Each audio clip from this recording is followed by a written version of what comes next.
تو نظم کچھ یوں شروع ہوتی ہے کہ جب کبھی آسمان میں گھٹا چھائے، جب کبھی آسمان میں گھٹا چھائے ایک امید کہ اب برسے تب برسے پر نہ برسے۔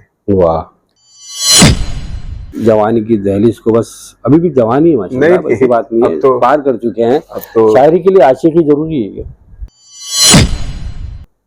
باقاعدہ استاد اور شاگرد والا معاملہ باپ بیٹے میں کبھی رہا بھی نہیں۔ اچھا، ہاں، وہ یہ چاہتے تھے کہ یہ جیسے کہہ رہے ہیں، کیونکہ ان کے شعری مزاج میں اور میرے شعری مزاج میں زمین آسمان کا فرق تھا جی، تو وہ یہ ہے کہ شاعری کے لحاظ سے زمانہ جو ہے وہ ایک ترتیب بنا دیتا ہے، لیکن بہرحال یہ تینوں نام ایسے ہیں کہ جن کو ذرائع ابلاغ، چاہے وہ پرنٹ میڈیا ہو ہمارا یا اخبارات ہوں یا ہمارے الیکٹرانک میڈیا ہو، یہ کسی شاعر کو کامیاب کرنے میں یا اس کو ناکامیاب کرنے میں کتنا بڑا رول ادا کرتے ہیں۔ ادب نواز سامعین اور ناظرین کی خدمت میں راشد عظیم کا سلام، نمسکار، آداب۔ دوستو، آپ نے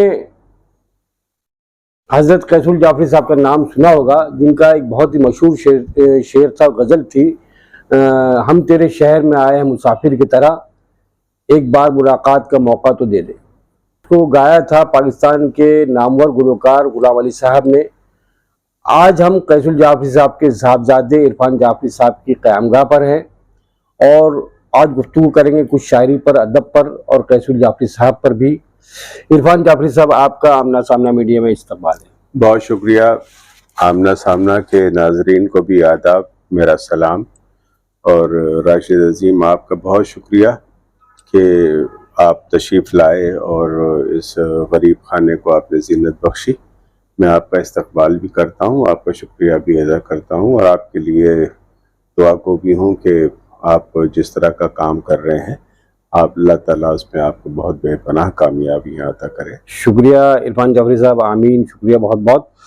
ناظرین، میں آپ کو بتا دوں کہ میرا اصل مقصد تو یہاں آنے کا تھا کہ قیس الجعفری صاحب کی کلیات قیصر جو کہ عنقریب جو ہے جس کا اجرا ہوا، بہت ہی شاندار اجرا ہوا تھا ممبئی یونیورسٹی میں، مجھے اس کلیات کو حاصل بھی کرنا تھا، اور میں نے عرفان جعفری صاحب سے خصوصی طور پر یہاں آ کر پہنچ کر جو یہ کلیات قیصر میں نے حاصل کی ہے۔ میرے لیے بڑی خوش نصیبی کی بات ہے، یہ مجھے بڑی بےحد خوشی کا احساس ہو رہا ہے اس کتاب کو اپنے ہاتھوں میں لے کر۔ اور میں سب سے پہلے جعفری صاحب، والد صاحب کے تعلق سے تو میں بعد میں بات کروں گا، میں پہلے یہ جاننا چاہوں گا کہ آپ نے اپنی شاعری کا آغاز کہاں سے شروع کیا؟ وہ پہلا شعر کون سا تھا، یا غزل تھی یا نظم تھی؟ سب سے پہلی بات تو یہ کہ یہ جو کلیات میں نے آپ کو پیش کی ہے، آپ کے بابو جی تاج صاحب اور والد صاحب کے جو مراسم تھے بڑے زمانے کے، کھرلا سے اور اس کے بعد ہمارے یہاں ممرہ آ جانے کے بعد بھی، اور میں نے جس طرح سے اپنے والد صاحب کو تمہارے بابو جی کے ساتھ شفقت کے ساتھ پیش آتے ہوئے دیکھا، اور تمہارے بابو جی جس طرح سے بڑے احترام اور عزت کے ساتھ ابو جی سے پیش آتے تھے، وہ ایک بڑی نظیر ہے، ایک بڑی مثال ہے کہ ایک چھوٹا اپنے بڑے سے کیسے برتاؤ رکھتا ہے اور بڑا اس طرح کیسے اپنے چھوٹے سے برتاؤ رکھتا ہے۔ ابو جی بہت پسند کرتے تھے، بحیثیت شاعر تو بہرحال تاجدار صاحب کا نام نامی اس قابل ہے ہی ہے کہ اس کی شاعری کو بہت پسند کیا جائے، پسند کرتے ہیں لوگ۔ جی یقیناً، ہم نے بھی جو کرلا سے لے کر آج تک، جب تک بابو جی بھی حیات تھے اور میرے چچا ہوئے قیس الجعفری صاحب وہ بھی حیات تھے، تو میں نے ان دونوں میں بہت گہرا تعلق دیکھا۔ کوئی شک نہیں، بہت ہی ہر لمحے جو ہے بہت زیادہ محبت تھی ان دونوں میں، اور دونوں بہت ہی، میں سمجھتا ہوں ہمارے لیے بہت ہی معتبر شخصیات ہیں۔ کوئی شک نہیں، اللہ اب دونوں اس دنیا میں نہیں ہیں، اللہ تعالیٰ دونوں مرحومین کی مغفرت فرمائے، آمین۔ اور یہ تم پر بھی یہ ذمہ داری بنتی، میں اپنی شاعری واری پہ بعد میں آؤں گا، تھوڑی سی بات چیت کر لوں چونکہ تم میرے چھوٹے بھائی کی طرح ہو، تو یہ کہ ایک بڑے شاعر کی اولاد ہونے کی جو نسبت ہوتی ہے اور جو ذمہ داری اور جو فرائض ہوتے ہیں، وہ تم پر بھی اتنے ہی ہیں اور مجھ پر بھی اتنے ہی ہیں. بے شک. تو ایک خواب تھا جو اس کلیات کی صورت میں ظاہر ہوا اور اس کی تعبیر آئی. بہرحال میری شاعری واری تو میں کیا بتاؤں اپنی شاعری واری کے بارے میں، اور خود کے تعلق سے خود کہنا مناسب بھی نہیں لگتا، اچھا بھی نہیں لگتا، لیکن چونکہ یہ بڑی برادرانہ گفتگو ہو رہی ہے اس لیے میں غالباً 7ویں جماعت میں تھا، اور میری آدھی تعلیم جو ہے اس کے پہلے انگریزی میڈیم کی تھی. اس کے بعد میں کسی ایک حادثے کی بنا ہم 1 سال گاؤں چلے گئے. جی. واپس آیا تو میرا داخلہ پھر انجمن اسلام میں ہوا، تو پھر وہاں سے میں نے اردو پڑھنی شروع کی، اور یہ اللہ کا شکر ہے. جی. تو مجھے آج بھی یاد ہے کہ اور آج بھی میرا مزاج یہ ہے کہ میں نظموں کی طرف میری بڑی رغبت بھی ہے، میرا رجحان بھی ہے. تو آپ یقین کریں گے کہ میں جب 7ویں کلاس میں تھا تو اس وقت میں نے ایک نظم کہی تھی. اگر آپ کہیں تو میں بالکل بالکل ناظرین بھی سننا چاہیں گے وہ. اور ناظرین،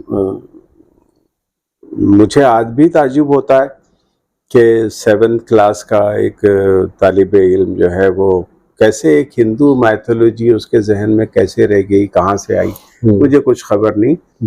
اور پہلا عنوان ہی میں نے اس کا وہی رکھا تھا، دراڑ. دراڑ. اچھا.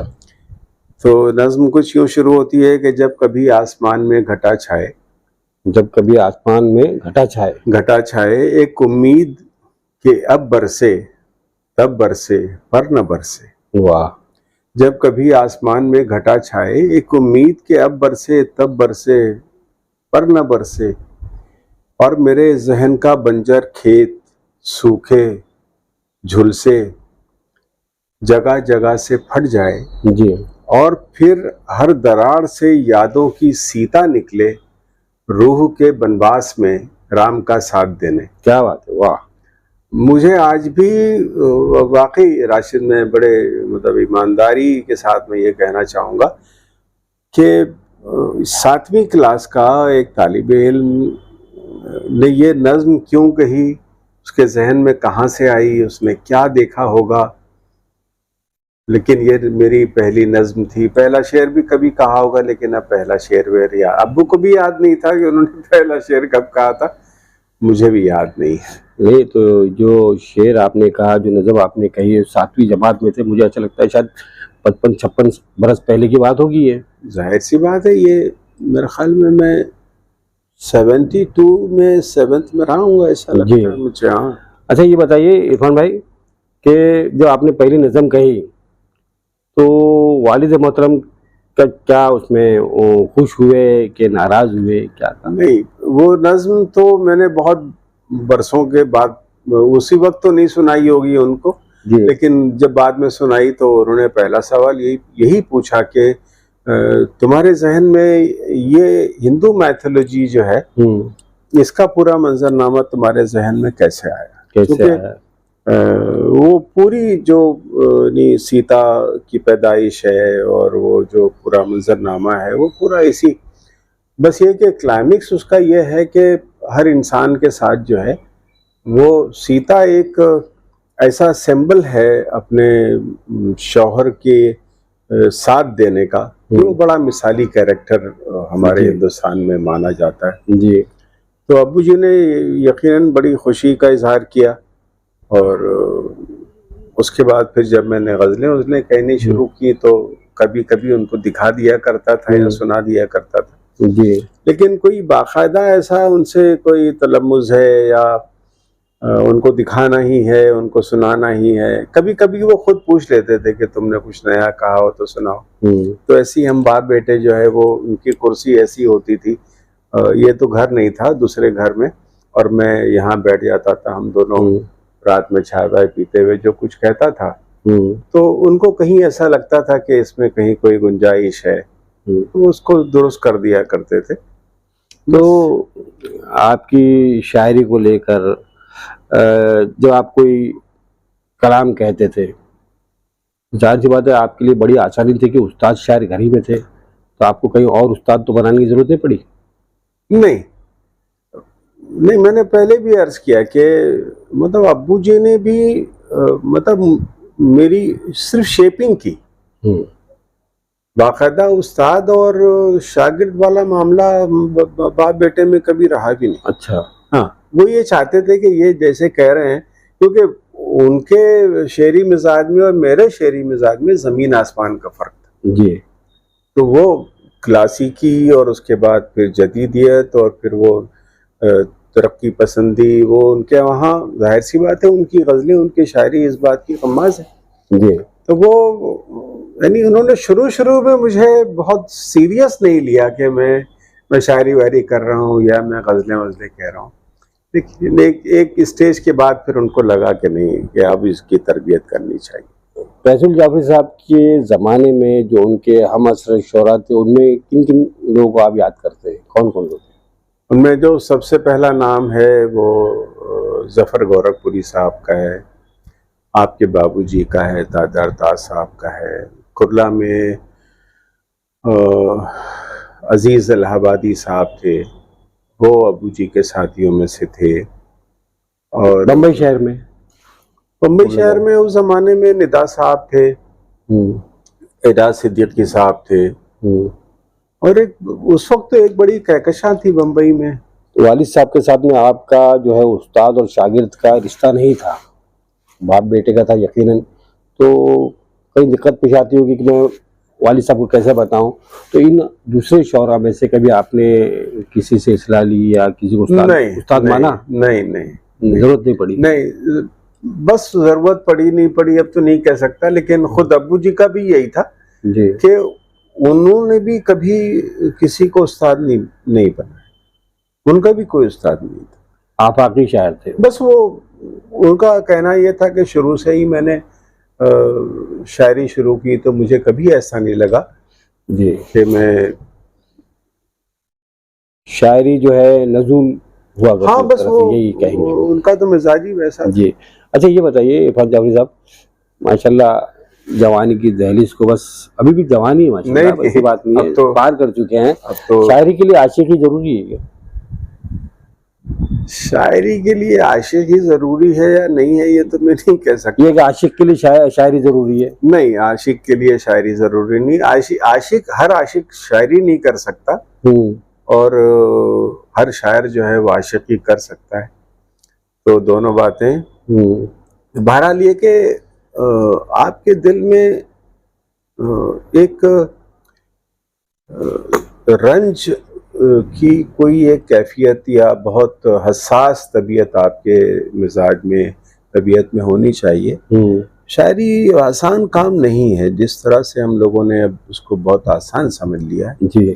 شاعری اتنی آسان چیز نہیں ہے. یہ کہتے ہیں نا کہ عاشق جو ہوتا ہے اس کو کہیں نہ کہیں وہ ماحول یا وہ حالات جو اس کو شاعر بنا دیتے ہیں. کوئی حادثہ تو زندگی میں بہرحال ہوتا ہے.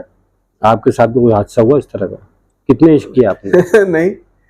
نہیں، اب وہ تو بہت پیچھے کی بات ہے. اب اتنی ذرا عمر رفتہ کو آواز دینا والی بات اب کیا بتائیں. اچھا چلیے آتے ہیں ہم اس طرف. اگر آپ میر غالب اور اقبال کو اگر ایک نمبر، 2 نمبر، 3 نمبر اس طرح کی فہرست دینا چاہیں تو کس کو دیں گے آپ؟ میں تینوں کو ایک ہی صف میں کھڑا کروں گا، اس میں آپ ترتیب بنا ہی نہیں سکتے. یہ ہے کہ شاعری کے لحاظ سے زمانہ جو ہے وہ ایک ترتیب بنا دیتا ہے، لیکن بہرحال یہ تینوں نام ایسے ہیں کہ جن کو ان کے پسند کرنے والے جو ہیں وہ اپنی اپنی طرح سے اس کی پرائرٹی بنا سکتے ہیں، نمبرز بھی دے سکتے ہیں. لیکن یہ تینوں الگ شاعری ہے. میر کی الگ شاعری ہے، غالب کی الگ شاعری ہے، اقبال کی بالکل الگ شاعری. کس سے زیادہ متاثر ہے؟ میں نے پڑھا تو سب کو ہے. میر کے ہاں کا جو رنج ہے، جو فسردگی ہے، غالب کے ہاں کا جو فلسفہ ہے، اقبال کے یہاں جو ایک مکمل جو ایک تربیت جیسی ذہنی وہ پوری ان کی شاعری میں جو نظر آتی ہے، وہ آپ کی شخصیت میں تھوڑی تھوڑی ہر جگہ سے چیزیں انقلابیت تھی. علامہ اقبال کی شاعری میں انقلاب. تو وہ آپ یہ کہیں کہ صرف آپ نے ایک آدمی کو پڑھا یا 10 آدمی کو پڑھا اور آپ صرف ایک آدمی سے متاثر ہوئے، ایسا نہیں. اس میں تھوڑا سا پرسنٹیج کم زیادہ ہو سکتا ہے، لیکن اس کے علاوہ بھی بہت سارے شاعروں کو پڑھا، جو ناصر کاظمی ہیں، فیض صاحب ہیں، فراز صاحب ہیں. اور میں بہت ایمانداری سے بتاؤں کہ وہ آپ یہ کہیں گے کہ ایک بیٹا جو ہے وہ اپنے والد کی شاعری کو کچھ الگ درجے میں لے جا رہا ہے، لیکن مجھے فی زمانہ قیصر الجعفری کی شاعری جو ہے وہ بہت پسند ہے. یقیناً ہونی بھی چاہیے. ہاں بالکل. یعنی اگر اس لیے نہیں کہ آپ ان کے صاحبزادے ہیں، ویسا نہیں، واقعی اس شاعری کا مقام جو ہے بہت بلند تھا، وہ سوچ بہت بلند تھی. بالکل بالکل بے شک. آج سے چند سالوں پہلے ہم دیکھتے تھے بمبئی شہر میں، جب تک یہ قیصر الجعفری صاحب، میرے والد محترم تاجدار تاج، ندا صاحب اور تابر سلطان پوری صاحب، ہاں تابر سلطان پوری، بہت سارے ایسے ظفر گورکھپوری صاحب، بہت سارے ایسے نام ہیں ممبئی شہر میں. یہ ادبی فضا ہوا کرتی تھی، نشستیں ہوا کرتی تھی. آج اس کو آپ کس نظر سے دیکھتے ہیں؟ آج کیا ماحول ہے؟ آج اب ماحول جو ہے وہ کلپس کا، ویڈیوز کا اور چھوٹی چھوٹی ریلز کا زمانہ اب تو آ گیا، ایک 5-7 سال پہلے. لیکن اس سے پہلے تھوڑی سی روش ختم ہوئی تھی، تھوڑی سی ترتیب بھی بدل گئی تھی. اب جو ہے وہ نشست کی، ہم تو نشست کو تربیت کہا بولتے تھے جی، کہ وہاں جس طرح سے یعنی سنا اور سنایا اور جو تنقید کی جاتی تھی، وہاں آدمی بہت کچھ سیکھتا تھا. اب کچھ لوگ برا مان جائیں گے، لیکن واقعہ یہ ہے کہ اب ہر آدمی، ہر شاعر جو ہے نا اپنے آپ کو استاد مان چکا ہے. تو جب آپ خود کو استاد مان چکے ہیں تو پھر آپ کو نہ تربیت کی ضرورت ہے، نہ کسی نشست کی ضرورت ہے. اور تنقید برداشت بھی نہیں کریں گے وہ. تنقید تو اب ذرا سا کچھ کہہ کے، بلکہ میں تو ویلکم کرتا ہوں، میں خوش آمدید کہتا ہوں. اگر مجھے کوئی بتا دے، کوئی لفظ سکھا دے، کوئی جملہ سکھا دے، شعر میں کوئی مجھے کچھ کہہ دے کہ یوں نہ کریں، یوں کر لیں تو بہتر ہو جائے گا، تو میں تو میرے دوستوں سے بھی کہتا ہوں. ایک واقعہ بتاتا ہوں.